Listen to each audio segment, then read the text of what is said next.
what are some of the mistakes that you see people slash marketers, because we're all marketers, whether we're creatives or not, what are some of the big mistakes that you see people making on Instagram from your perspective? I think, the thing I see a lot, and it frustrates me, and it feels natural to do, but it's when people are they chase new followers at the expense of their existing community. Today, I'm very excited to be joined by Johnny Keeley. And if you don't know who he is, you need to know Johnny. He's a marketing strategist, musician, and photographer. His YouTube channel helps people be more authentic on social media. Johnny, welcome to the show. Hey, thanks for having me. I'm super excited you're here. Today, we're going to explore how to make real connections on Instagram. Now, before we get on the path of exploring your perspective and experience on Instagram, I would love to back up a little bit and talk about your story. How the heck did you get into Instagram? Start wherever you want to start.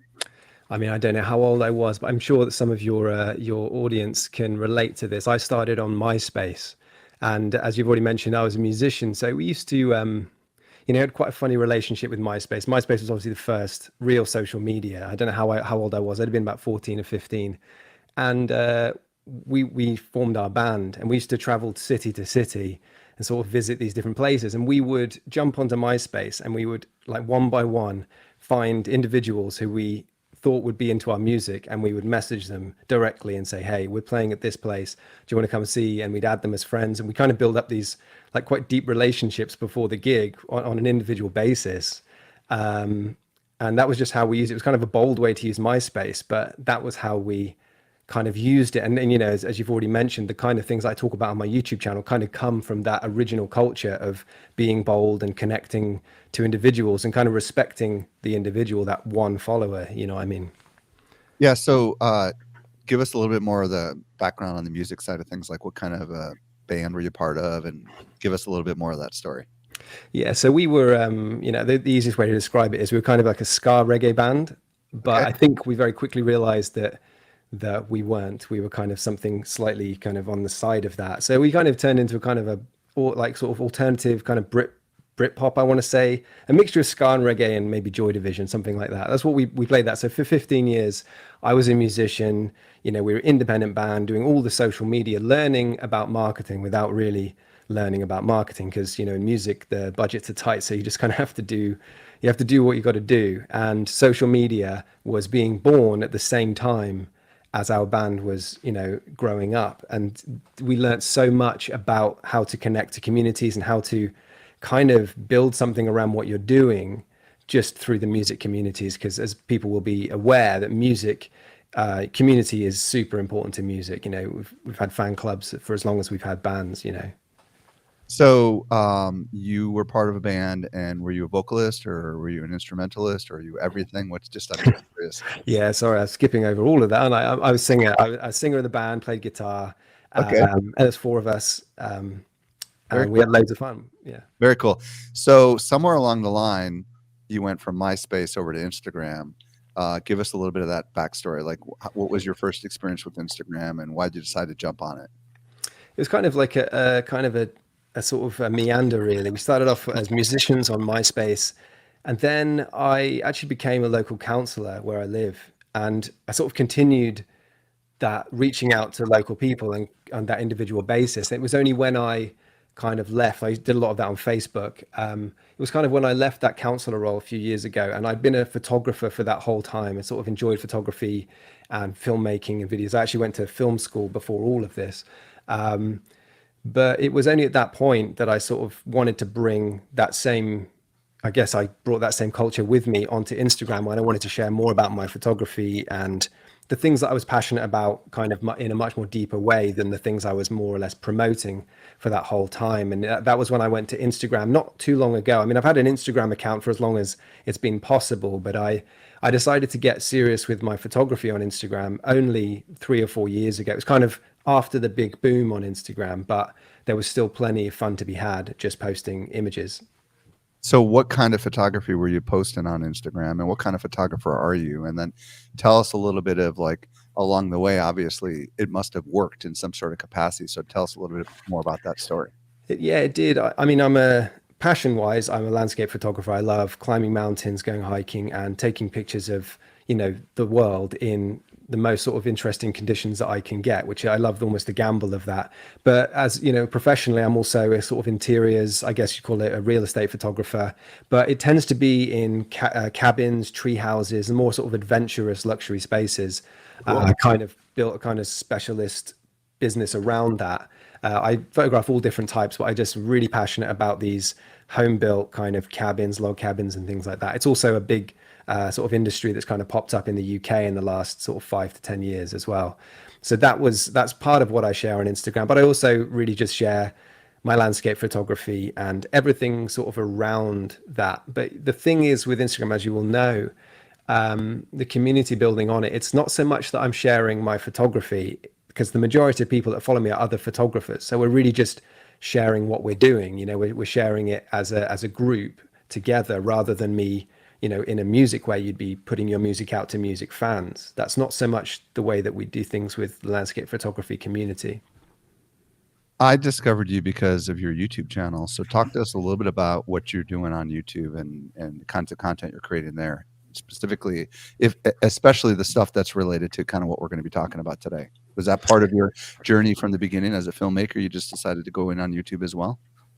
Yeah, I mean, I originally started my YouTube channel. It was about photography and it was about all of those things. But I quickly realized that I was getting lots and lots of questions on my Instagram just about what I was doing. It's a reasonably small account compared to the hundreds of thousands that some people have, but the community is a much smaller place. And I was getting lots of questions, so I decided to just upload a few videos about the way I did it, because I was getting so frustrated with this social media culture where it's really mechanical, it's robotic, and it's almost like everyone just wants to take. They just want to take followers and make their number go up. And it just frustrates me. And I was trying to think of the best way. I used to complain to Instagram about this. I was like, what's with all the robots? And I decided why don't I just make a YouTube channel trying to convince people to just do things maybe differently. It sounds silly to say differently, because everybody knows how to be a human being. We do that day to day. When someone, comes up to you in the street, you don't just, take from them. You have a conversation, you talk with each other. And it was really me wanting to share that way of doing things on social media. Everyone knows that being authentic and being real is a good thing to do on social media. But I think people still need reminding that we're all human beings. We're all sat, the other side of each other's screens. And there's a barrier, which is whatever platform you're on. But really, you're just two human beings talking. Well, we're going to dig deep into some of this stuff, and I really appreciate your story, especially as a creative/creator who's got the music, the film background, the photography background. I think there's so many people who have little bits of that and are going to be fascinated about what we're going to talk about. There are some people listening right now, and they might be creators, they might be marketers, and they might be like, I don't know about Instagram. I don't know if it's for me. Maybe they're just thinking they can't do what they see other people doing. What's the benefit for them if they do it the right way? And some of the things that we're going to be talking about today, we're not going to talk about the right way, but what's the upside to doing it your way, if you will? Why ought they maybe consider Instagram? I mean, I think there's a big caveat here, which is how big an audience do you really need? Some people do need a massive audience. A musician probably needs a massive audience. They couldn't survive on a few hundred to 1,000 followers. But a lot of people, they focus on how big their audience is, forgetting like how deep is the relationship between you and your followers. So, I mean, I wouldn't say that I'm doing things particularly in a sort of groundbreaking way. It's just remembering that community spirit, and kind of, if someone, I think this more common rather than people not being on Instagram. I think a lot of people have actually left Instagram, or they've given up on Instagram. And there is still, I mean, if people think about them giving up on Instagram, what they're really doing is giving up on communicating with all of those people that they've worked hard to amass into, that account. And I think it's a real shame that people feel that way, that people feel so frustrated by a platform that has taken things away from people. It is much harder platform to build on now for lots and lots of different reasons, partly because of the way that they've changed their content. Reels are really big now, and it's much harder to just to reach people on with static posts, with photographs and things like that. But I think also there are you can't have a bigger audience without there being more eyes on the platform. And I think everybody who's wanted to have a go on Instagram has already kind of had a go. So for anyone who hasn't yet, I would absolutely get on there, you know. But I think for the majority of things, it's the people who have left and kind of given up. Well, and I think there's also a lot of people that maybe want to recreate a new identity for themselves, right? Because there's plenty of people listening right now that maybe have a creative bent, but they've been working in a corporate job and they haven't really had a chance to express that. And this is an opportunity for them to do it, right? Because you know, you see the same thing happening on Twitter, for example, with the world in the crypto world. You've got a lot of people who have never had any kind of audience and all of a sudden are using this platform Twitter, which for them is brand new, even though it's been around for a very, very long time, but they're using it because that's where their audience is. So I agree with you. I think there's an incredible opportunity to do some stuff really, really well. One of the things I would love to talk about, because I think you have a good sense of this, is what are some of the mistakes that you see people slash marketers, because we're all marketers, whether we're creatives or not, you know, what are some of the big mistakes that you see people making on Instagram from your perspective? I think, you know, the thing I see a lot, and it frustrates me, and you know, it feels natural to do, but it's when people are they chase new followers at the expense of their existing community. I made a video a little while ago, it's on my channel, but I used an analogy. Imagine that you've gone to a bar, there's a band playing on the stage. A lot of my analogies come from live performance, but imagine there's a band playing on the stage. Okay, there's a few hundred people in front of them. There's maybe a little bit more space in the venue, but there's a band about to play. But instead of starting, the singer of the band actually gets off the stage. He goes next door and tries to get a few more people to come in. And then, you know, he gets a few more people and they enter the venue.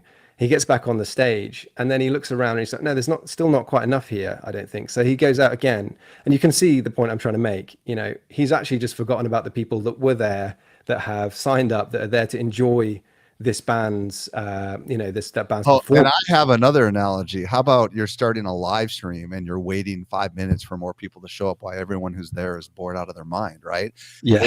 Or you're about to present, right? And there's not enough people in the room. So you just kind of wait at the expense of everyone else, right? This analogy is so good. Keep going. So how does that work now with Instagram? Well, yeah, I mean, I think what it is that people are, you know, it's great. You can absolutely chase new followers. And the kind of point I made in that video was that if that band had just started playing and made sure everyone who was already there had a good time, when everyone left the restaurants next door, they'd walk by and they'd look in through the door and they'd say, hey, that looks amazing. Let's get in there. Let's go and enjoy that. And I think that's almost a perfect analogy for the way that people can treat their Instagram accounts. It's a bit more nuanced, I think, than that example. I think an analogy is an extreme version of the nuanced behavior that goes on Instagram.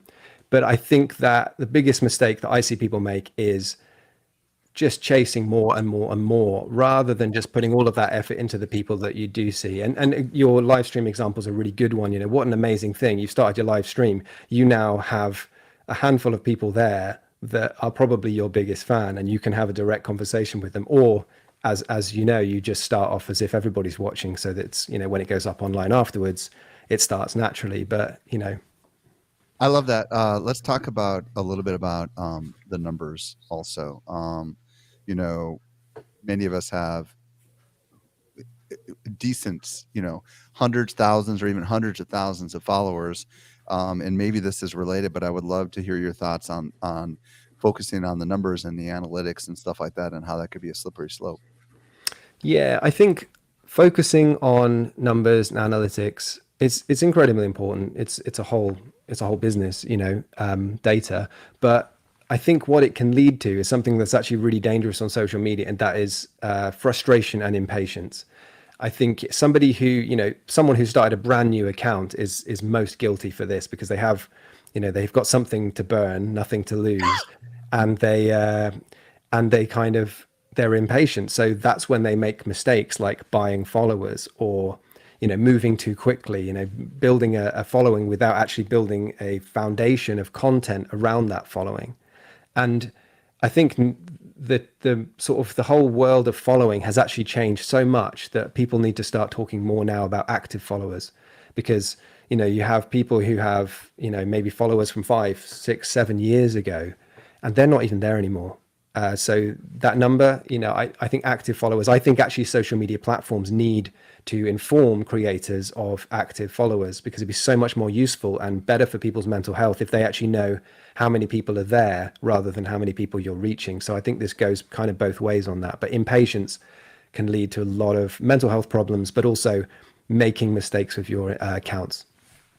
When we were talking to prepare for this interview, one of the things you mentioned was forgetting your why. So talk to me a little bit about that. Yeah, I mean, so many people. I get lots and lots of DMs. I've never really put myself out there as a sort of a social media guru with all of the answers. However, because I'm approachable on my YouTube channel, I always tell people to come and say hi and, have a conversation. I get a lot of DMs from people, and they're always asking, how do I do this? How do I do that? How do I get these big numbers? And I'll always just, very, very bluntly say, why do you want that? What is it you're actually trying to achieve? And, a really good example is whenever you're creating content. I mean, everyone always says quantity over quality. I do think that's true. Making lots and lots of content, but you're not making lots of content because that's the best thing to do. You're making lots of content because you want to be able to measure it. You want to be able to look back at what you've done and see what's working, see what's resonating with your audience. It's all good listening to someone else's advice, but really the best thing to do is apply your personality and your content to your audience and see what resonates with them, because it's different for different people. So these kind of things, they lead into each other, I think. Let's talk about your strategy. We've talked about how, hey, you got to be careful to cultivate. Ideally, what you don't want to do is get so focused on acquiring new quote unquote followers and fans that you forget the ones that you've already got. We also talked about how, those numbers can be really deceiving. And if we just want to chase more and more numbers, it's not going to help us get where we want to go. And then we also talked about, like, what is your why? Like, why do you really want this, right? And if you can get your why aligned, obviously, then you can know whether you should or shouldn't do something. I think that intellectually makes sense. Now, what I'd love to do is talk about, like, what is your strategy? What is Johnny Keeley's strategy specifically to create real connections on Instagram? There's two sides to the way that I tend to use my my social media. I've grown up in music. I've grown up in a small community. Talking to small communities is very natural to me. But then also I work professionally in marketing. I've done that for my whole life. So I do have that mechanical side as well, that kind of side that has a yearning to just measure everything that's happening. So I think that stopping thinking of Instagram as a content library. This is how I look at it. It's a communication platform. Every single piece of content that you put out on the platform becomes an opportunity to communicate in various different forms. Maybe you're inviting people to send you a DM, or maybe you're inviting people to comment, or maybe you're simply making a statement in the content itself that you want to resonate with your audience. Or it could be that, as a lot of creators, it's a business. Maybe you want them to go off of the site and check out a course, or you want them to, check out your products. If you're not measuring those things, then how do you know whether it worked or not? And this is kind of, I'd say my strategy is think of every single piece of content as an opportunity to communicate, but also make sure every single piece of content has a purpose. So for example, if I'm posting a piece of content and the purpose of that content is to bring awareness around a product, I need to think to myself, where am I sending them? Am I tracking that myself? Not am I relying on the other company to tell me whether they're happy, but am I tracking that myself? So for example, if I'm putting the link in bio, am I using a system like Bitly or something like that, where I can actually see those numbers? And this way you can kind of see how you're doing on both fronts. So if my content was to invite comments and I didn't get any comments, I know that, that I need to do better. I need to find a way to resonate with my audience. I don't need to get more comments by, performing actions. It's about resonating with your audience. And also, did that sort of fulfill its purpose from a measurable point of view? Like, did I get clicks on here, or did I, increase numbers in different areas? So I think it's the way that I look at social media is kind of community first, platform first, and then thinking about numbers and how you can measure it and whether you're actually hitting those goals. This is really good stuff. I want to dig in on some of this. So on the community first side of it, I like what you said, which is that every piece of content is an opportunity to communicate. I think that's like a tweetable quote right there. So what I would love to know is some of the examples of the kinds of content that we can create that might encourage communication, because there's obviously ways to do it in a way that spurs communication. You already mentioned earlier that you're tracking some of these kind of things and watching for what doesn't and what does create some sort of communication thread, if you will. So what are the types of content that you create, if you will, that encourages your followers to communicate with you? I think something that everybody kind of has heard of at this point is asking questions, asking questions to people that are important in your community, but asking them in the right places. So for example, a good example is my business as a cabin photographer. For example, I can put out a piece of content and it's for one of two audiences and they're very, very different. So for example, if I put out a piece of content and my intention is to build awareness around my business to get more work, then really I need to be aware that I'm talking to accommodation, I'm talking to hosts. But then the other side of it, if I want to build awareness around my whole social media presence, I need to be aware that I have some valuable information to another group of people who are holiday makers and people who are looking to stay in those spaces. And if I can build an audience of those people, I'm personally of much more value to the other audience, the audience that, so I become a mediator at that point. So whenever I'm putting out content, I need to be aware of who it's going to. So a good example of this would be if I'm sharing a piece of content, it's a great place to stay.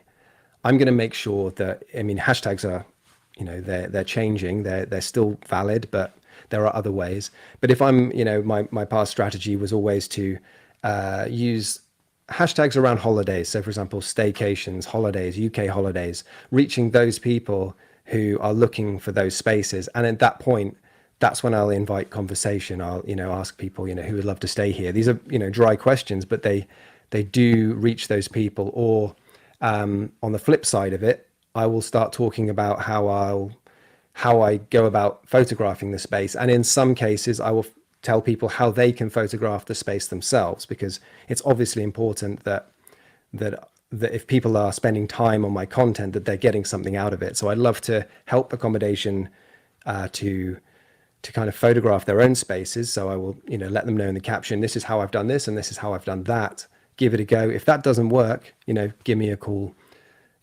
Asking questions and listening is the two most important things that people can do.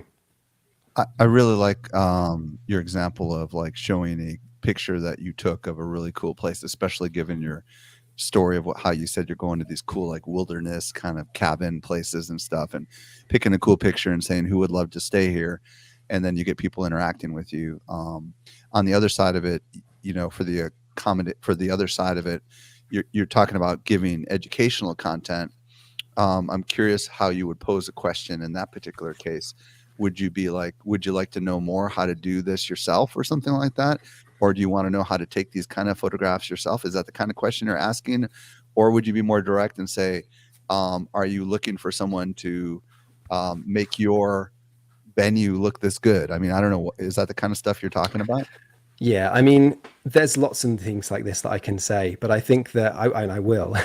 So if I'm talking to hosts, I'll be explaining to them how they can replicate the images I'm taking on their mobile phone. So I'm talking about, using wide mode, and I'll ask people if wide mode on your phone, like a wide angle, that's a really big example, and making sure that all the lines are straight and all those sorts of things.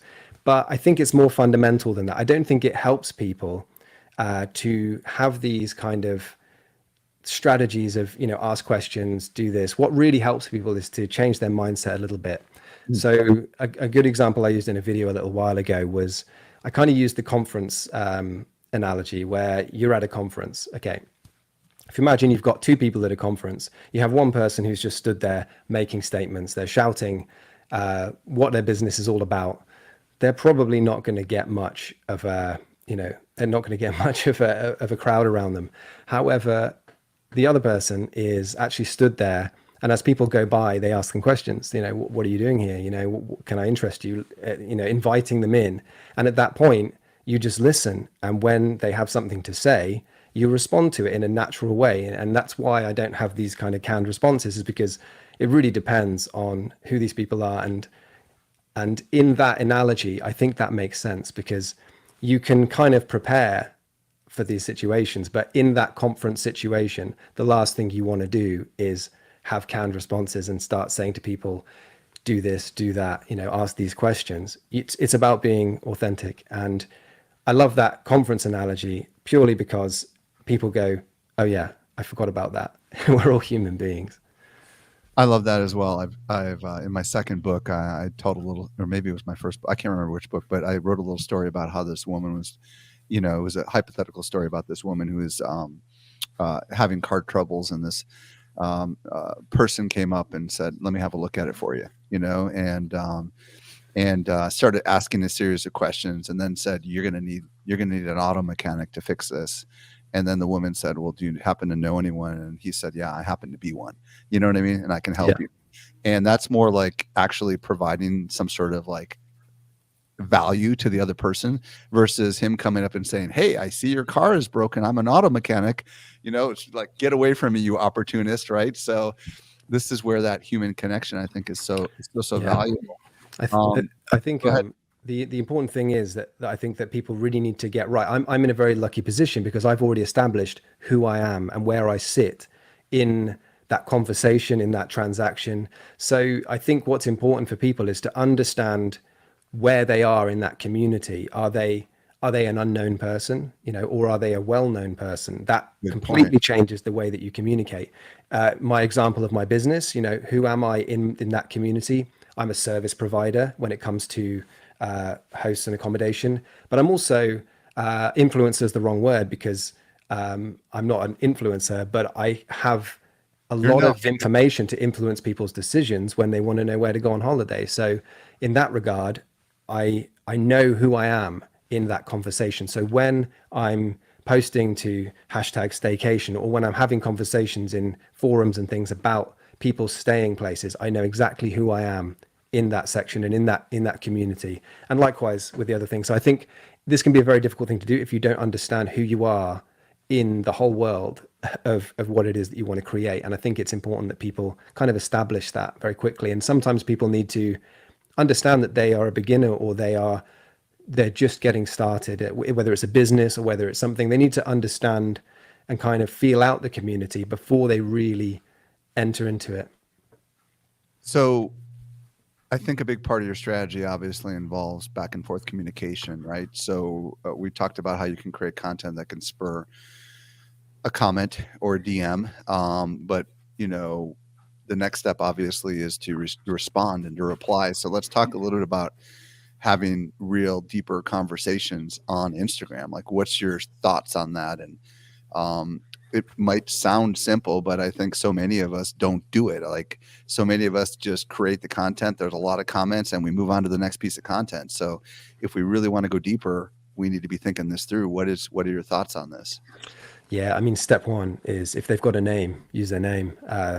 That's the best way to connect with somebody. If they leave a comment on your content, you can see their name right there. And, it might feel a little bit kind of mechanical to say, just use their name, but it can really make a difference to not just to the person, but to the way that you're communicating with them. I think you automatically start to feel a bit more respect for someone when you register that they are not a robot on social media, that they are a real person.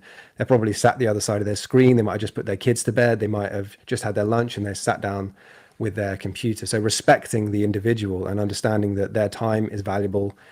And then when they've left a comment, feel free to ask them a question. If somebody is interested in what you have said, it's a good thing to do to deepen that conversation by asking them a question, or at least answering their comment or responding, and then leaving something that they can respond to.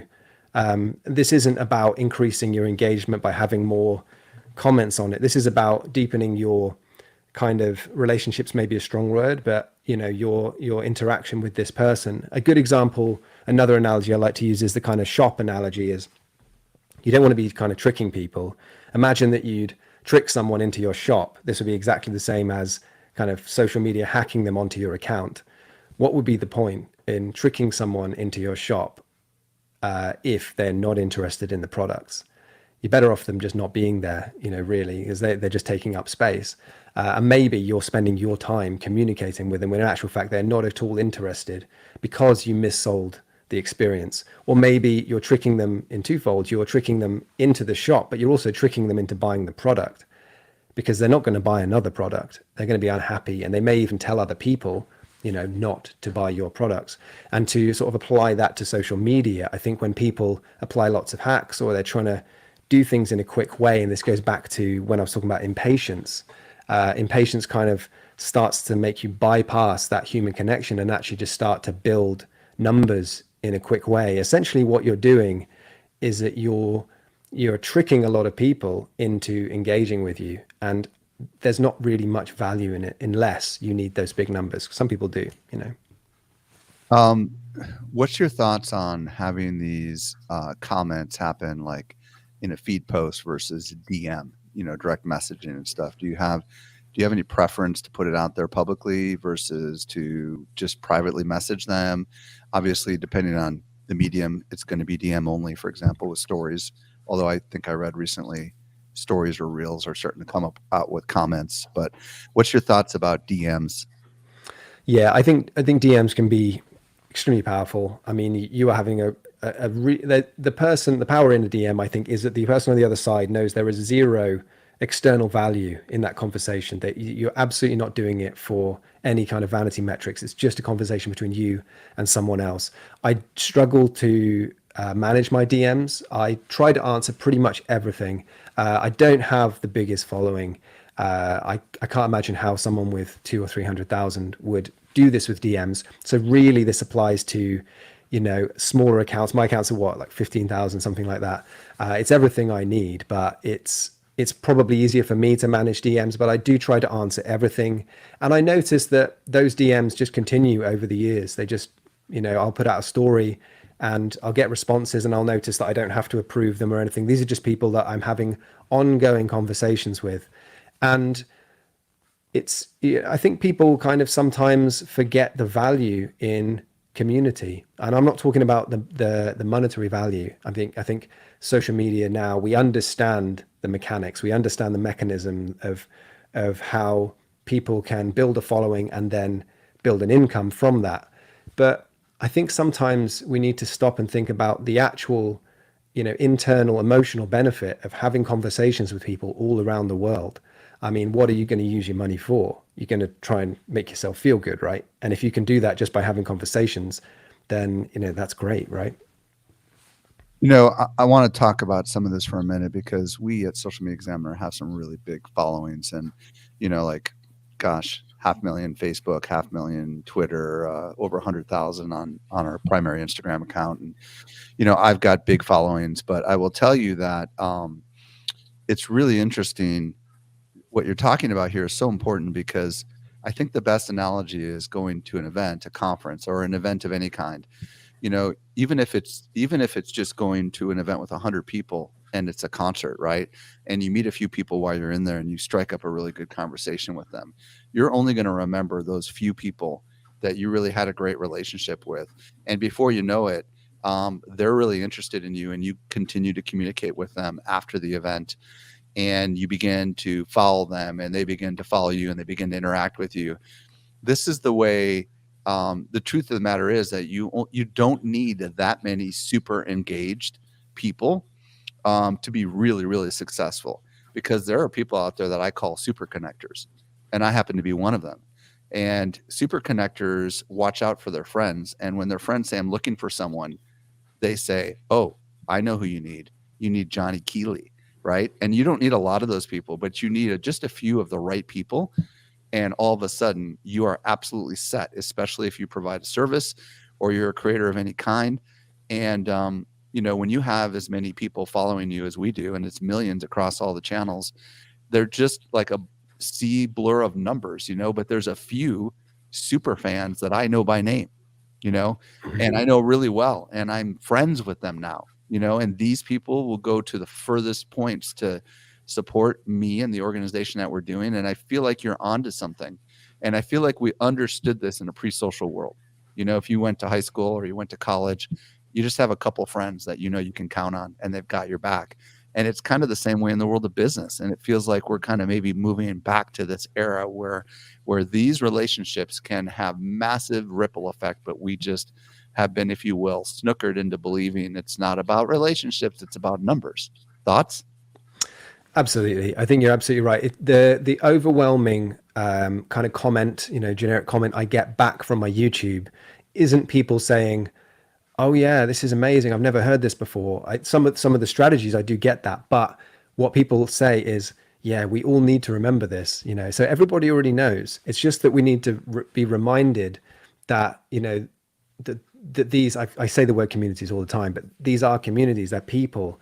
And every single one of those numbers is a human. Not every single one, there are bots, but for the majority of it, they are people with lives who have given their time to explore what it is that you do. And as you say, you don't need much. This business that I'm talking about, I'd call it a side business. YouTube has become much more of a, it's probably now 50-60% of my time. And I have a very small account that promotes my cabin stuff. It's probably about literally 700 or 800 people, but it does everything I need it to do. So if you are trying to become a famous person and you need to use those numbers to prove your fame, to try and get products, to try and get whatever it is that you need, then yeah, you probably do need to bulk up your numbers. But if you are a business, what you need to do is build relationships, and 600-700 people, that's a lot of people in a room. That is a huge amount of people. If you're a musician just starting out, you would dream of playing to an audience of that size. And that is a very, very small account in these days, particularly when you look at TikTok numbers. People with millions and millions of followers on TikTok without really kind of sweating, they're just having fun. That's what they're doing. They're having fun and they're communicating with people, and it's blowing up. So, when we dial it all the way back, I think the people that find this strategy useful, this strategy of respecting the individual and having deeper conversations, it's small businesses, it's service providers, it's people that, say it might be a personal trainer. It'd be a great example of somebody who can build up, because you've only got so much time. They can build up a small following, and really then it becomes the quality of yourself, the quality of your ideas, and the kind of how authentic you really are as a person. If you can nail those things, and that's just really about being yourself, because there's only one of you.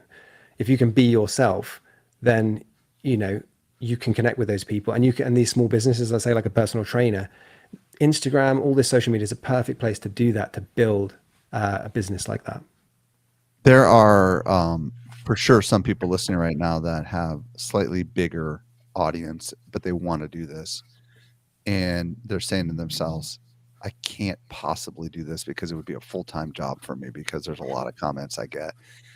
What do you want to say to those people? I would imagine they could be super careful about who they choose to engage with. And I could also imagine that they could do for a few what they wish they could do for many, right?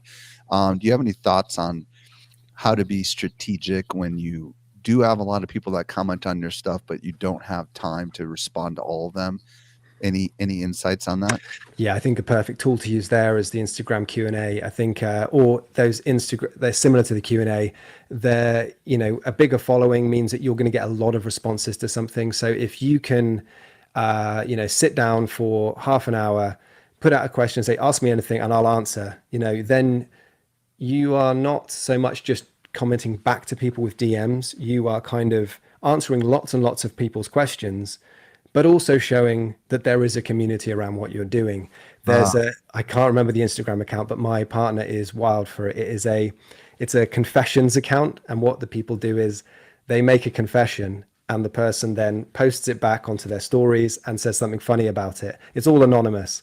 But that is the luxury that these big accounts have, because they have lots and lots of people. So they can flip the kind of direct DMs on its head and just start doing Q&As and build a kind of a show around it. I mean, this person does it once a week, and my partner's glued to her phone. She's just giggling at all of these answers to these people's confessions on this Instagram account. It's hilarious. So there are some people listening right now that do not have very big followings at all, and they maybe need to figure out how to find the right people to follow. Do you have any thoughts on how to go out maybe and find people to follow you on the socials? Yeah, I think this is very subjective, but I think a great place. I mean, as I said, hashtags are not a great place to kind of like faultlessly promote to. However, they are a good place to hang out.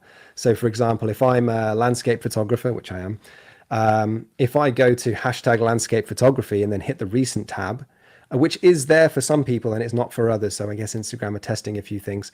But if you head to the recent tab, you now have a list of people who are interested in landscape photography and are holding their phones right now. Now you can apply that to everything, hashtag coffee time, whatever.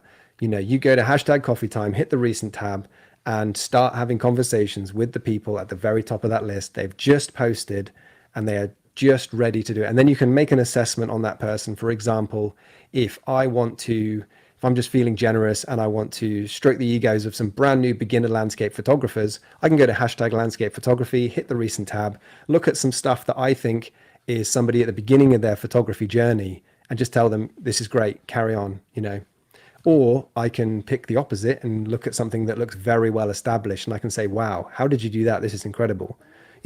I'm just having conversations with people, but the kind of remembering that there are places on Instagram where people hang out, hashtags are a great example of it. I would imagine you probably ought to follow them as well, right? Because I know that if you're commenting and you're not following them, they'll probably not respond, I would imagine, right? I mean, what's your thoughts on that? I think this is a simple one. It's maybe not, I don't know. In data terms, it may not be the best way of doing it. People used to ask me this a lot on a particular video that I put out that kind of covered this. And my answer is always, if you have something to say, leave a comment. If you want to see more of their content, hit the follow button. End of story. Okay. Yeah. Simple as that. Well, the reason I say this is because I know, at least on some platforms, that if you leave a comment and you don't follow them, it could be perceived as if you're just out to get something. You know what I mean? Mm-hmm. And like, for example, on Twitter, there's a lot of people that I know that are on Twitter where if you leave a comment on a tweet or you DM them specifically something, but you're not following them, it kind of is like feels a little bit like a bot. You know what I mean? They don't know if it's real. So I guess maybe a better way of doing this would be to leave an authentic comment. Maybe you can talk about how to overcome that with the right kind of comment. Like, what kind of comment would you leave so that they don't think you're a stupid bot?